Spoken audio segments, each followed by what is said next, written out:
बिस्मिल्लाहिर्रहमानिर्रहीम।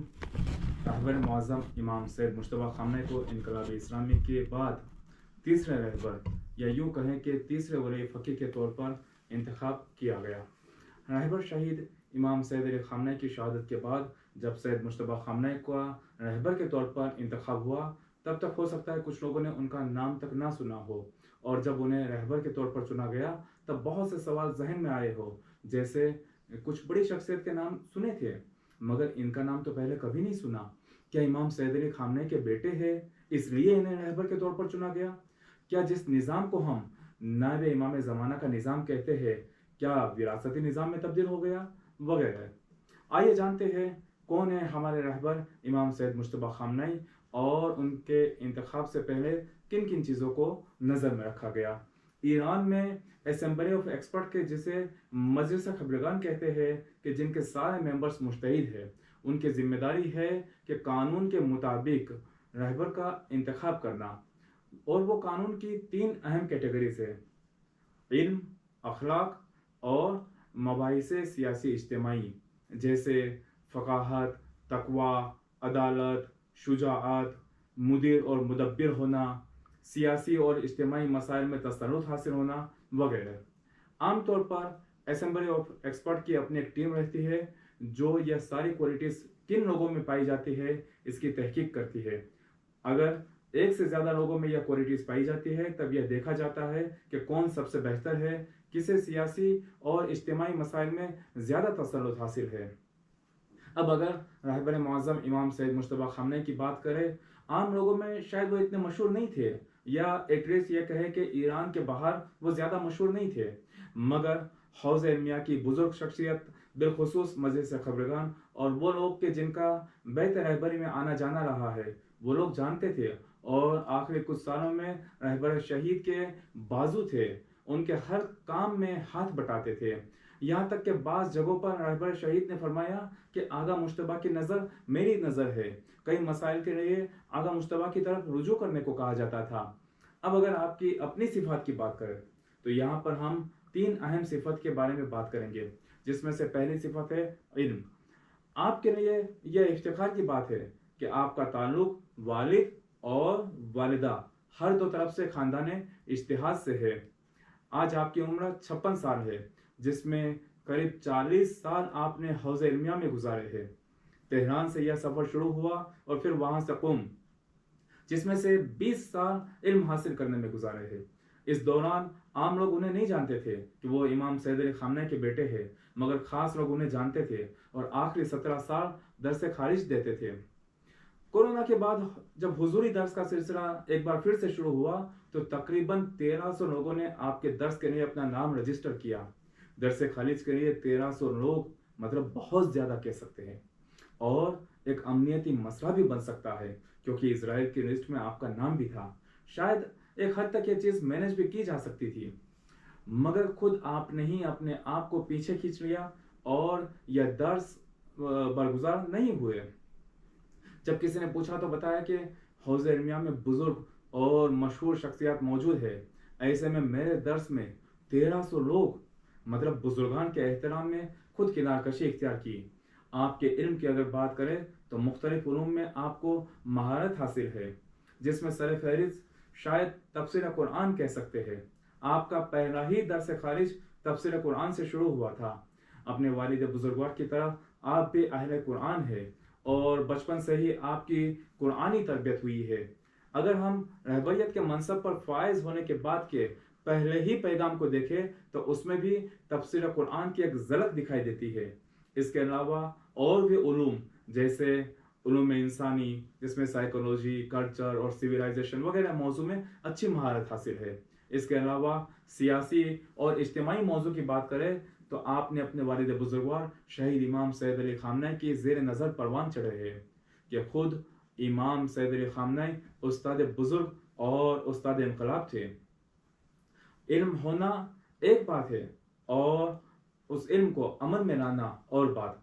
मुमकिन है किसी के पास इल्म हो मगर फिर भी एक अच्छा मुदीर साबित ना हो सके क्योंकि अमलन वो काम अंजाम ना दिया हो, मगर सैयद मुज्तबा ख़ामनई ने ना सिर्फ इल्म हासिल किया बल्कि अमली मैदान में भी रहबर शहीद के साथ रहते हुए एक अच्छा तजुर्बा हासिल किया।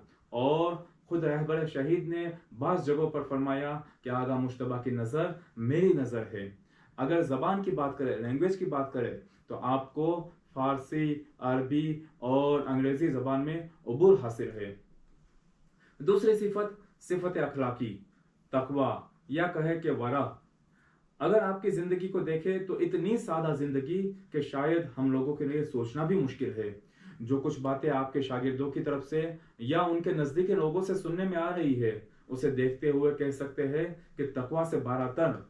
तकवा के भी कुछ मराहिल है। आपकी जिंदगी को देख के कह सकते हैं कि आप वरा की मंजिल पर है। आप बहुत ही ज्यादा शोहरत गुरेज रहे हैं और यही वजह है कि आपके वीडियोस या टीवी इंटरव्यू वगैरह देखने को नहीं मिल रहे हैं, जबकि आप ये काम कर सकते थे। मगर इन सब चीजों से दूरी बना के रखी। जहां तक माली मसाइल की बात है, हमें सादे जिस्ती और जोहद दिखाई देता है। आज तक आपका अपना कोई घर नहीं है, किराए के मकान में रहते हैं, 1 मीटर जमीन भी आपके नाम नहीं है, जबकि खुद हौज इल्मिया में उस्ताद है, वालिद मुल्क के प्रेसिडेंट रह चुके और फिर रहबर, मगर आपके नाम 1 मीटर जमीन भी नहीं, अपना कोई जाती मकान नहीं, ऑफिस में पुराने सोफे हैं। जब आपके नजदीकी लोगों ने चाहा कि नया सोफा गिफ्ट कर दिया जाए, मगर आपने कबूल नहीं किया। अगर ऑफिस में कोई आपका अपना शख्सी मेहमान मिलने जाए तो उनके लिए ऑफिस से खाना नहीं मंगवाया जाता था, मगर बाहर से मंगवाया जाता था। ऑफिस के बैतुल माल से अपने मेहमान पर कोई खर्च नहीं होने देते थे। इमाम शहीद के 4 बेटे और 2 बेटियां, मगर एक भी मुल्क के इक्तिसादी मामलों में वारिद नहीं हुए। यह इमाम शहीद की परवरिश थी। यहाँ तक कि अपने दामाद को भी यह इजाजत नहीं थी कि वो इक्तिसादी मामलों में वारिद हो। आगा मुश्तबा खामनई इतनी बड़ी शख्सियत होने के बावजूद एक सियाह नुक्ता भी कोई उनकी जिंदगी में नहीं दिखा सकता। ना वो अपने फोटो खिंचवाते थे, और अगर कोई उनके साथ फोटो लेते तो उन्हें ताकीद करते कि इसे वायरल ना किया जाए। हमेशा हर मकाम, हर पोजीशन से दूरी बनाए रखते थे। मजलिस खबरगान की मीटिंग के जिसका कुछ हिस्सा टेलीविजन पर टेलीकास्ट होता था, आगा मुश्तबा खामनई की कोशिश रहती थी कि उस वक्त घर से बाहर ना निकले। और बहुत सी ऐसी चीजें हैं जो आपके शागिर्द या आपके नजदीकी लोग बताते हैं। आपकी तीसरी बड़ी सिफत, इज्तिमाई सिफत। आपका हौज इल्मिया, कौम, मशद और दीगर इदारों से इर्तिबात, आपकी रफ्त आमद, जबकि आम लोग आपको नहीं जानते थे, मगर कुछ खास और बुजुर्ग लोग जानते थे। मदरसे इमाम रिजा अलैहिस्सलाम की तश्कील देना, तुल्लाब चाहे ईरानी हो या गैर ईरानी हो या गैर तुल्लाब, अगर पता चले कि कोई मुश्किल में है तो उनकी मुश्किल का हल करना, पैगिरी करना। जब आपकी उम्र 17 साल थी तब आपने जंग में शिरकत की, जो जंग सद्दाम के साथ थी। यहाँ पर भी आपने अपना नाम मुश्तबा हुसैनी लिखवाया, खामिनई नहीं लिखवाया, ताकि कोई आपको पहचान ना सके। मगर एक कमांडर को जब पता चला कि आगा मुस्तफ़ा और आगा मुश्तबा दोनों भाई लश्कर में हाजिर है, रहबर से बात की, तब रहबर ने सिर्फ इतना कहा कि ख्याल रखना कि कैदी ना बन जाए। अगर शहीद हो जाए तो कोई मुश्किल नहीं, कैदी ना हो, क्योंकि उस वक्त रहबर मुल्क के प्रेसिडेंट थे। अगर कैद कर लिया जाता है तो सद्दाम सू इस्तेफादा कर सकता था और दुनिया में यह मैसेज दे सकता था कि प्रेसिडेंट के बेटों को कैद कर लिया गया है। आपकी शुजात की दूसरी बड़ी मिसाल हमें रहबर की शहादत के वक्त दिखाई देती है। आप आखिरी वक्त तक रहबर के साथ रहे, जबकि बताया जाता है कि रहबर ने अपनी शहादत के 1 दिन पहले अपने घर वालों से, अपने बच्चों से कहा कि दुश्मन मेरी जान का प्यासा है, यहाँ पर आप सबके लिए खतरा है, आप लोग चले जाए। तब रहबर की बड़ी बेटी ने कहा, हम आपको छोड़ के नहीं जाएंगे, हम सब शहीद होंगे या हम सब बाकी रहेंगे। जब हमला हुआ है तब आगा मुश्तबा भी वहीं पर मौजूद थे। यह खुदा का निजाम है कि इतने बड़े हमले के बाद भी जिंदा बच गए। यहाँ पर हमें करबला की याद ताज़ा होती है, जब इमाम हुसैन अलैहिस्सलाम ने फरमाया, कल शहादत का दिन है, जो लोग जाना चाहते हैं चले जाए। मगर यह इमाम हुसैन अलैहिस्सलाम के बावफा अंसार थे कि सब कुछ जानते हुए भी इमाम को तन्हा नहीं छोड़ा। आपकी शुजात की तीसरी बड़ी मिसाल, रहबर की शहादत के बाद मकाम रहबरियत को कबूल करना। रहबर की शहादत के फौरन बाद इतनी बड़ी जंग, वो भी एक साथ 10 मुल्कों के साथ, जिसमें 2 मुल्क एटमी ताकत रखते हैं, जिसमें से एक सुपर पावर के तौर पर जाने वाली ताकत, वो अलग बात है, کہ اس جنگ کے بعد وہ سپر پاور کا غبارہ پھوٹ چکا ہے۔ اس کے علاوہ کچھ اور ممالک کے جنہوں نے غیر مستقیم طور پر اس جنگ میں حصہ لیا اور امریکہ کی مدد کی اور ساتھ ہی ساتھ آپ کو قتل کرنے کی دھمکی، ان سب کے باوجود مقام رہبریت کو قبول کرنا یہ آپ کی شجاعت دکھاتا ہے۔ آپ نے نہ کبھی مجلس شورا میں حصہ لیا، نہ مجلس خبرگان کا حصہ بنے، نہ نماز جمعہ پڑھانے آگے آئے، کبھی اپنے ذاتی مفاد کے لیے کوئی سیاسی کام انجام نہیں دیا۔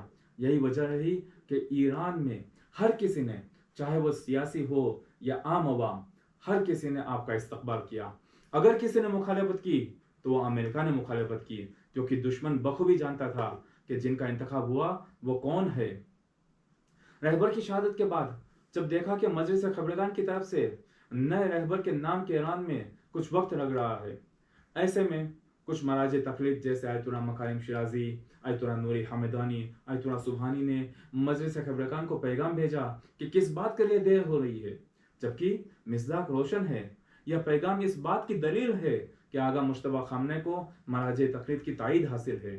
آپ کے انتخاب کے بعد دیگر مراجع اور مجتہدین نے آپ کی تائید کی۔ یہ عنایت الہی ہے کہ آپ کے نام کا اعلان ہونے سے پہلے ہی لوگوں کے دل آپ کی طرف متوجہ ہوئے۔ آپ کے نام کے اعلان کے بعد کئی ملین لوگوں نے آپ کی بیعت کی۔ ان سب کے بیچ بعض لوگوں کی طرف سے ایک سوال یا کہے کہ ایک ڈاؤٹ جو ایجاد کیا گیا وہ یہ ہے کہ کیا آپ کو شہید امام سید علی خامنہ کے بیٹے ہونے کے ناطے رہبریت وراثت میں ملی ہے؟ اس سوال کا جواب شروع میں ہی دیا جا چکا ہے کہ قانون کو نظر میں رکھتے ہوئے، آپ کے علم، اخلاق اور مباحث سیاسی اجتماعی میں آپ کی مہارت کو نظر میں رکھتے ہوئے مجلس خبرگان نے آپ کو انتخاب کیا ہے۔ امام شہید نے نہ کوئی ایسا اشارہ کیا تھا کہ ان کے بعد ان کے بیٹے رہبر بنے، نہ کوئی وصیت۔ فرزند شہید ہونا، برادر شہید ہونا یا ہمسر شہید ہونا، کہ یہ تینوں چیزیں آپ میں پائی جاتی ہیں، یہ افتخار ضرور ہے مگر رہبر ہونے کی دلیل نہیں ہے۔ آپ کا انتخاب قانون کے مطابق جو معیار بتائے گئے اسے نظر میں رکھتے ہوئے کیا گیا ہے۔ دوسری طرف امام کے فرزند ہونا اس بات کی بھی دلیل نہیں ہے کہ وہ رہبر نہیں ہو سکتے۔ انبیاء اور ائمہ علیہ السلام کی تاریخ میں ہمیں یہ چیزیں دیکھنے کو ملتی ہے۔ وہ وارث سلیمان داؤد، حضرت سلیمان حضرت داؤد کے وارث بنے، اس لیے پیغمبری نہیں ملی کہ وہ حضرت داؤد کے بیٹے تھے، بلکہ وہ صفات ان میں پائی جاتی تھی۔ یا امام حسن علیہ السلام اور امام حسین علیہ السلام امام علی علیہ السلام کے بیٹے تھے۔ اور اگر وراثت کی بات کریں تو آپ کے بڑے بھائی آغا مصطفیٰ بھی موجود ہے۔ خلاصہ یہ کہ رہبر کے فرزند ہونا اس بات کی دلیل نہیں ہے کہ وہ رہبر ہو سکتے ہیں یا رہبر نہیں ہو سکتے۔ اگر ہم آپ کے سیاسی تجربے کی بات کریں تو آپ نے 10 سال امام خمینی کا زمانہ دیکھا کہ کس طرح سے انقلاب آیا، اور اس کے بعد 37 سال آپ کے والد بزرگوار شہید امام خامنہ کا زمانہ کہ کس طرح سے اس سفر کو آگے بڑھایا گیا۔ کل ملا کر اگر دیکھا جائے تو امام سید مجتبیٰ خامنہ امام خمینی اور شہید امام خامنہ کی تصویر کا نام ہے۔ آئیے اسی کے ساتھ دعا کرتے ہیں، پروردگار رہبر معظم کو صحت و سلامتی کے ساتھ طول عمر عطا فرمائے اور اس پرچم کو پرچم امام زمانہ کے ساتھ منسلک فرمائے۔